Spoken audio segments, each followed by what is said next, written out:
Bismillahirrahmanirrahim. Assalamualaikum warahmatullahi wabarakatuh. Alhamdulillahi wa kafa. Wa sallallahu ala nabiyyil mustafa. Wa ala alihi ahli sidqi wal wafa. Amma ba'd. Puji dan syukur kepada Allah subhanahu wa ta'ala. Salawat dan salam semoga tetap tercurah kepada Nabi kita, Rasul kita, uswah hasanah kita, Muhammad sallallahu alaihi wasallam, beserta keluarga, sahabat, dan para pengikut beliau hingga yaumul qiyamah. Ikhwanu fiddin, a'azzani Allahu wa iyyakum. Ini adalah pertemuan ke-13 dari kajian rutin selama bulan Ramadan tahun 1441 Hijriah, membahas kitab Mukhtasar Ahaditsus Shiyam, Ahkamun wa Adab, atau ringkasan hadis-hadis seputar puasa, hukum-hukum dan adab-adabnya, yang ditulis oleh Syekh Abdullah bin Saleh Al-Fauzan. Pada kesempatan kali ini kita akan membahas hadis yang ke-13, yaitu tentang Al-Hadits Ats-Tsalis Asyar, Masyru'iyyatus Siwak lis-Shaim. Hadis yang ke-13 yaitu tentang disyariatkannya bersiwak bagi orang yang berpuasa. An Abi Hurairah radhiyallahu anhu anna an-nabiy sallallahu alaihi wasallam qala, dari Abu Hurairah radhiyallahu anhu bahwasanya Nabi sallallahu alaihi wasallam bersabda, laula an asyqa ala ummati la amartuhum bis-siwak inda kulli salah, muttafaqun alaih.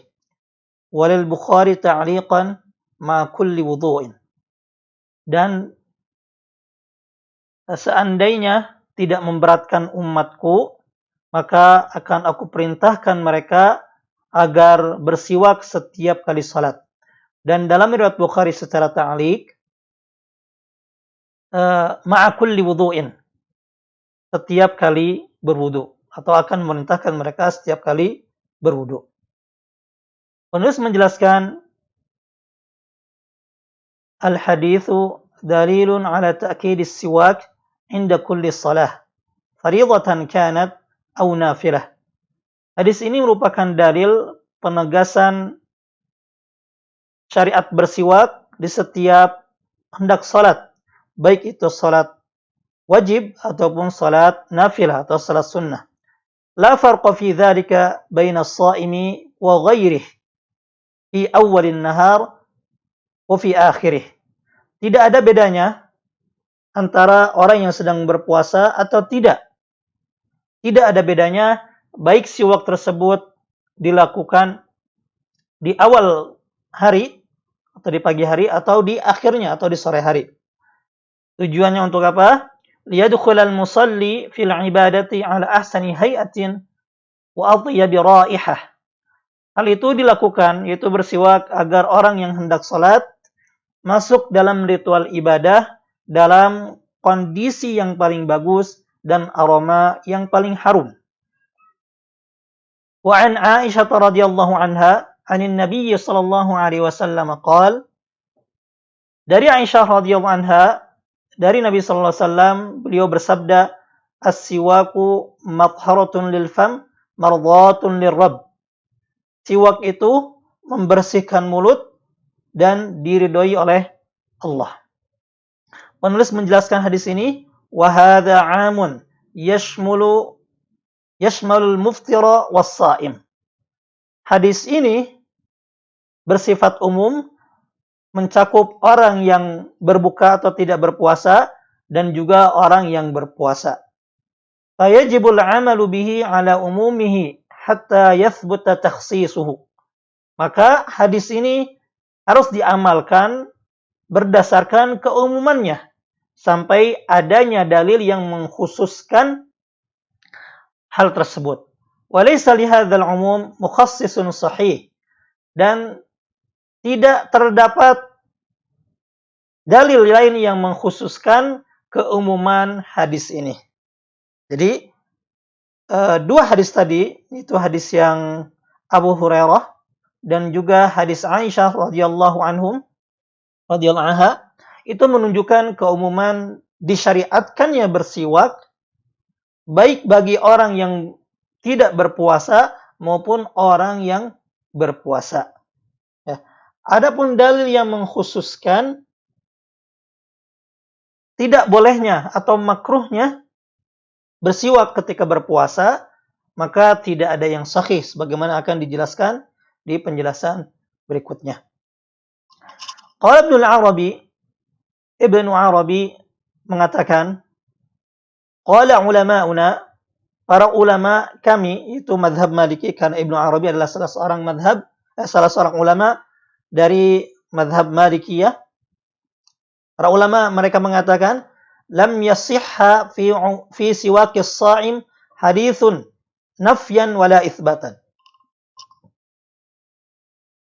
Tidak ada hadis yang sahih mengenai bersiwaknya orang yang berpuasa, baik itu hadis yang menafikan atau yang menetapkan siwak bagi orang yang berpuasa. Jadi artinya tidak ada hadis yang menyuruh untuk bersiwak atau yang melarang bersiwak ya ketika berpuasa. Illa anna an-nabiy sallallahu alaihi wasallam khassa alaihi 'inda kulli wudu'in wa 'inda kulli salatin mutlaqa. Ya. Hanya saja Nabi sallallahu alaihi wasallam menganjurkan menganjurkan untuk bersiwak ketika setiap kali berwudu dan ketika setiap kali hendak salat secara mutlak. Artinya apa? Min ghairi tafriqin baina sha'imin wa ghairihi, tanpa membedakan ya orang yang berpuasa ataupun orang yang tidak. Ya. Jadi Nabi Shallallahu Alaihi Wasallam dalam dua hadis tadi ya menganjurkan kepada umatnya agar bersiwak ketika wudu atau ketika salat. Tidak membedakan apakah dia umatnya tersebut sedang saum atau sedang tidak. Wa nadaba yaumal jumu'ah ila siwak wa lam yufarriq baina sha'imin wa ghairihi. Juga menganjurkan di hari Jumat untuk bersiwak tanpa membedakan antara orang yang berpuasa maupun yang tidak. Wa qad qaddamna fawaidahu al-'asharah fi at-taharah was-shaumu ahaqqu biha. Dan telah kami jelaskan sebelumnya 10 manfaat atau faidah bersiwak dalam bersuci. Maka ketika berpuasa itu lebih berhak untuk dilakukan karena itu ibadah. Kemudian penulis menjelaskan tentang lemahnya atau pendapat yang rajih tentang hukum bersiwak ketika berpuasa. Wal qawlu bimasyru'iyyatis siwak lis-sha'im huwa ar-rajih fi hadhihi al-mas'alah. Pendapat yang mengatakan bahwa siwak tetap disyariatkan bagi orang yang berpuasa adalah pendapat yang rajih dalam masalah ini. Jadi penulis yaitu Syekh Abdullah bin Shalih Al-Fauzan hafizahullah taala merajihkan pendapat bahwa bersiwak itu tetap disyariatkan, ya tidak makruh bagi orang yang berpuasa. Ya, tidak membedakan baik pagi ataupun siang ataupun sore. Dan hal itu sebagaimana ditegaskan juga oleh Syekhul Islam Ibnu Taimiyah rahimahullahu taala yang mana beliau mengatakan lam yakum ala karahatis siwak ba'da az-zawali dalilun syar'iyyun yasluhu an yukhassisa umumati nususis siwak. Pendapat yang mengatakan makruhnya bersiwak setelah zawal itu adalah pertengahan hari hingga terbenamnya matahari. Ya. Pendapat yang mengatakan bahwa bersiwak makruh setelah pertengahan hari itu tidak mempunyai dalil yang bisa dipertanggungjawabkan, yang bisa mengkhususkan keumuman nas-nas atau dalil-dalil tentang disyariatkannya siwak. Jadi Syekhul Islam Ibnu Taimiyah rahimahullah taala berpendapat bahwa dalil tentang makruhnya bersiwak setelah zawal atau setelah pertengahan siang ya, pertengahan siang itu berarti setelah waktu zuhur sampai terbenam matahari itu dimakruhkan, itu menurut Syekhul Islam Ibnu Taimiyah dalil-dalilnya tidak kuat dan tidak bisa mengkhususkan keumuman syariat atau hadis-hadis tentang syariat siwak. Kemudian penulis menjelaskan tentang dalil yang dipakai oleh orang-orang atau pendapat yang mengatakan bahwa dimakruhkan bersiwak setelah zawal atau setelah pertengahan hari sampai terbenam. Penulis menjelaskan, "Walladzina qalu bi karahati siwak lis-shaim ba'da zawal istadallu bi hadis Ali radhiyallahu anhu." Orang-orang yang berpendapat makruhnya bersiwak bagi orang yang berpuasa setelah pertengahan hari, mereka berdalil dengan hadis Ali radhiyallahu taala anhu, anna Nabiyya sallallahu alaihi wasallam qaal, bahwa Nabi sallallahu alaihi wasallam bersabda, "Idza sumtum fastaku bil ghadah wa la tastaku bil ashi." Jika kalian sedang berpuasa, maka hendaklah kalian bersiwak di pagi hari dan janganlah kalian bersiwak di sore hari.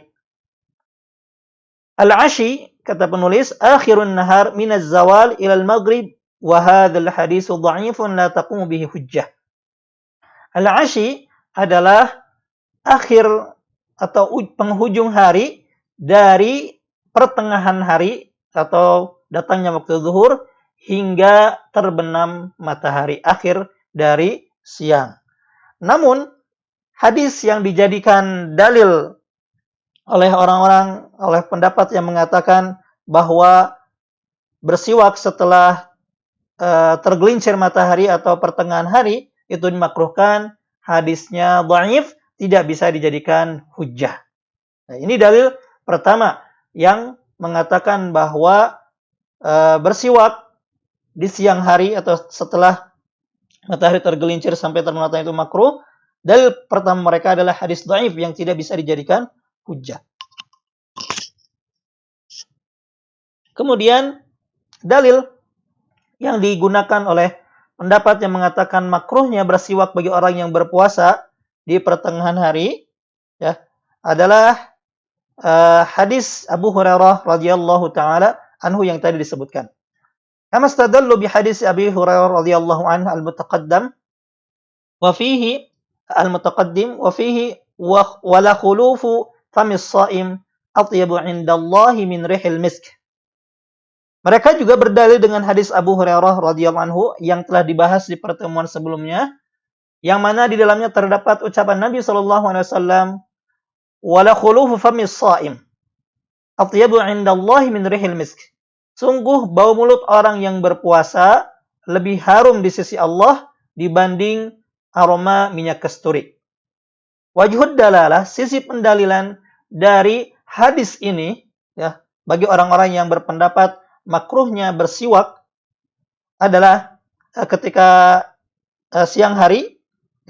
Wajhud dalalahnya atau sisi pendalilannya adalah annal khulufa bi dhammil kha huwa ar-raihatul karihah allati takunu bil fami inda khuluwil ma'idah min at-ta'am.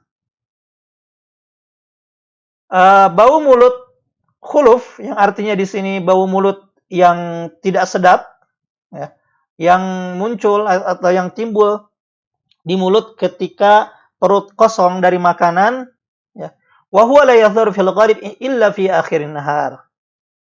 Ya, aroma mulut tersebut tidak akan nampak, ya, kecuali di akhir siang. Fa idza kana mahbuban lillahi ta'ala kana mamduhan syar'an. Jika bau mulut tersebut disukai oleh Allah, maka itu terpuji secara syar'i, berdasarkan syariat. Li'annahu nasyi'un an ta'atihi. Karena hal itu timbul atas dasar ketaatan kepada Allah Subhanahu wa taala, fala yanbaghi an yuzala bisiwak. Maka tidak seharusnya bau mulut tersebut dihilangkan dengan bersiwak. Kemudian penulis menjelaskan bahwa sisi pendalilan tersebut, ya, sisi pendalilan bagi orang yang mengatakan bahwa siwak itu makruh, ya, di siang hari ketika berpuasa, wa hadza laisa fihi dalilun. Dalam hadis ini tidak terdapat dalil makruhnya bersiwak. li'anna al-khulufa nashi'un an khuluwil ma'idah wa bu'di 'ahdiha bit-ta'am. Wa hadza la yazulu bis-siwak. Karena bau mulut itu muncul tatkala perut kosong dan dari makanan. Ya. Dan hal ini, bau mulut yang timbul dari perut yang kosong itu tidak bisa dihilangkan dengan siwak. Wa huwa mahbubun indallahi azza wa jalla min ajli ta'thili ridahu fi tarki syahwah ala ma yuhibbuhul insan. Dan hal itu disukai oleh Allah demi mendahulukan ridho Allah Subhanahu wa taala dalam meninggalkan syahwat yang disukai oleh manusia. Ya, jadi bau mulut yang timbul ketika berpuasa karena kosongnya perut itu disukai oleh Allah Subhanahu wa taala.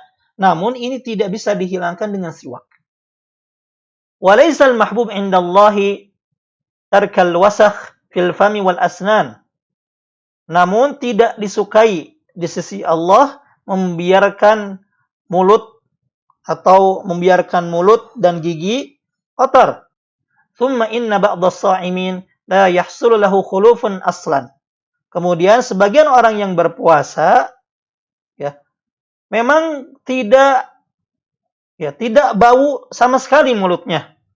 Faktornya bisa jadi imma li safai ma'idatihi, bisa jadi karena perutnya yang bersih, aw li anna ma'idatahu la tadhamu at-ta'am bisur'ah wa qad yahsulu al-khuluf qabla az-zawal. Bisa jadi karena bau mulut seorang yang berpuasa tidak bau itu bisa jadi karena perutnya yang bersih atau karena pencernaannya atau perutnya tidak mencerna makanan dengan cepat.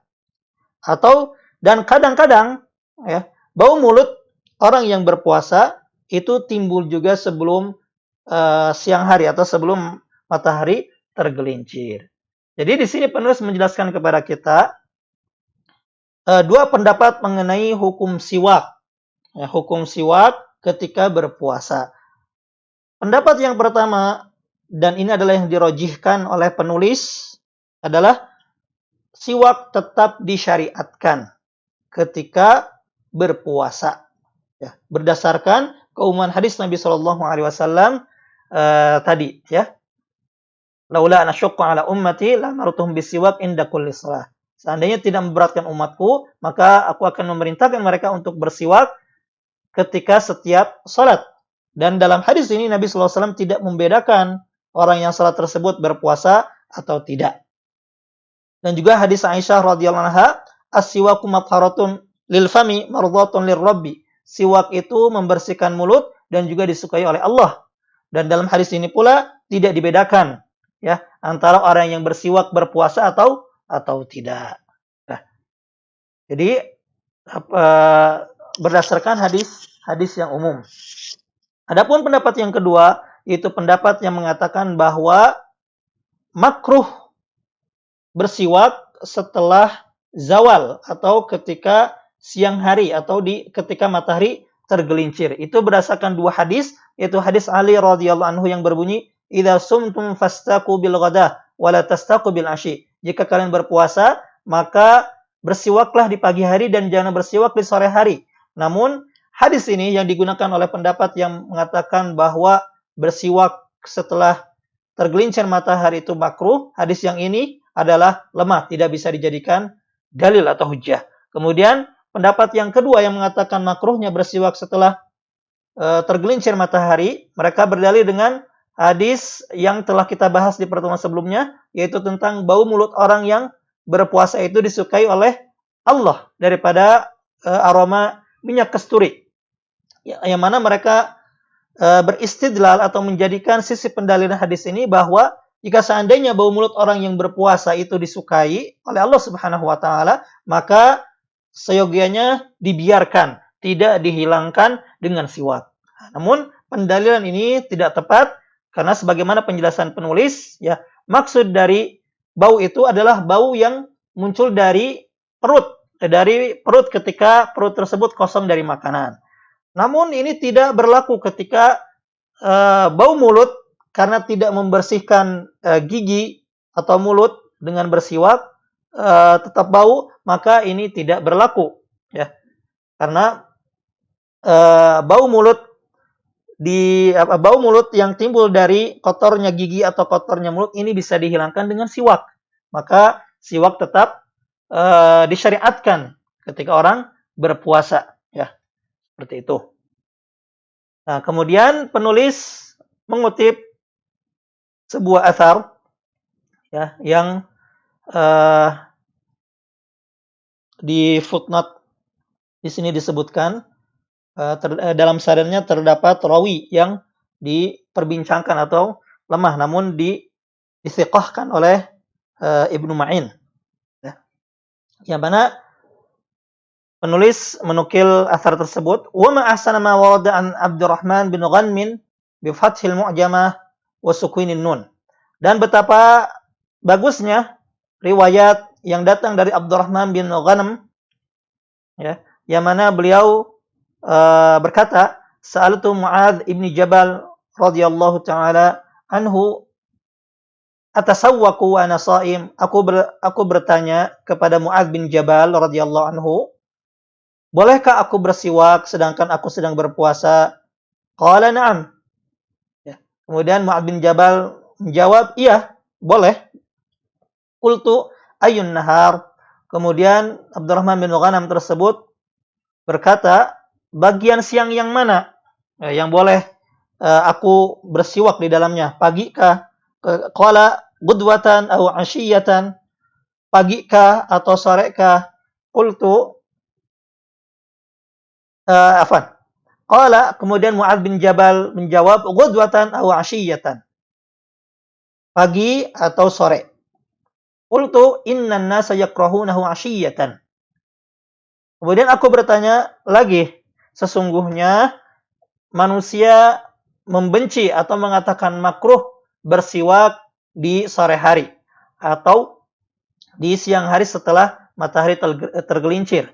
Wa yaqulun, dan mereka mengatakan, inna Rasulullah sallallahu alaihi wasallam qala la khulufu famis shaim atyabu 'indallahi min rihil misk. Sesungguhnya Rasulullah SAW bersabda, sungguh bau mulut orang yang berpuasa lebih Allah sukai atau lebih harum di sisi Allah daripada aroma minyak kasturi. Kemudian Mu'adz bin Jabal menimpali, subhanallah, laqad amarahum bisiwak wa ma kana billadhi ya'muruhum an yuntinu afwahahum 'amda. Ma fi dzalika minal khairi min syai'in bal fihi syarrun. Kemudian Mu'adz bin Jabal menimpali, subhanallah, sesungguhnya Rasulullah SAW telah memerintahkan mereka untuk bersiwak, bukan, ya, dan tidak memerintahkan mereka untuk membiarkan mulut-mulut mereka, ya, berbau busuk secara sengaja. Ma fi dzalika minal khairi min syai'in. Dalam hal itu tidak ada kebaikan sama sekali, bahkan di dalamnya ada kejelekan. Ya, jadi Mu'adz bin Jabal radhiyallahu anhu dalam asar ini, ya, memberikan penjelasan kepada kita, ya, bahwa, ya, dalam hadis ini tidak terdapat dalil yang makruhnya bersiwak setelah matahari tergelincir. Ya, justru Rasulullah SAW itu memerintahkan mereka untuk bersiwak di setiap saat. Ya, tidak membiarkan mulut mereka bau, ya, mulut mereka bau dengan sengaja. Wallahu taala a'lam. Jadi itulah penjelasan pada pertemuan kali ini. Intinya adalah bahwa bersiwak itu tetap disyariatkan ketika seseorang sedang berpuasa, ya. Sedang berpuasa, baik itu di pagi hari maupun di sore hari. Adapun pendapat yang mengatakan bahwa bersiwak itu makruh setelah tergelincir matahari atau di sore hari, maka itu pendapat yang lemah, ya, menurut penulis, karena pertama, dalil yang dijadikan pegangan, ya, yang pertama itu adalah dhaif, kemudian yang kedua, dalil yang sahih yang dijadikan dalil oleh mereka itu tidak tepat sisi pendalilannya. Kemudian jika ada pertanyaan bagaimana dengan menyikat gigi, ya. Menyikat gigi, ya, sebagaimana penjelasan para ulama kontemporer di antaranya Syekh bin Baz, Syekh Utsaimin, itu kurang lebih sama dengan siwak, sama dengan kumur-kumur, ya. Itu hukumnya tetap boleh. Namun diusahakan jangan sampai ada pasta gigi yang masuk ke dalam tenggorokan atau ke dalam perut, ya. Dikhawatirkan bisa membatalkan puasa. Wallahu taala alam. Kemudian penulis menutup dengan doa, Allahumma ij'al khair a'marina akhiraha. Ya Allah, jadikanlah umur terbaik kami adalah di akhirnya, wa khair a'marina khawatimaha, dan jadikanlah amalan terbaik kami adalah di akhir hayat kami, di akhir hayatnya, wa khair ayyamina yawma nalqak, dan jadikanlah hari terbaik kami adalah hari ketika kami bertemu denganmu. Wa tawaffana wa anta radin anna, dan wafatkanlah kami sementara engkau ridho kepada kami. Waghfirillahumma lana wa liwalidayna wa lijamil muslimin. Ya Allah, ampunilah kami, kedua orang tua kami, dan seluruh kaum muslimin. Demikian yang bisa dibahas pada hari ini, mudah-mudahan bermanfaat. Subhanaka Allahumma bihamdik asyhadu an la ilaha illa anta astaghfiruka wa atubu ilaik. Wa akhiru da'wan alhamdulillahi rabbil alamin. Assalamualaikum warahmatullahi wabarakatuh.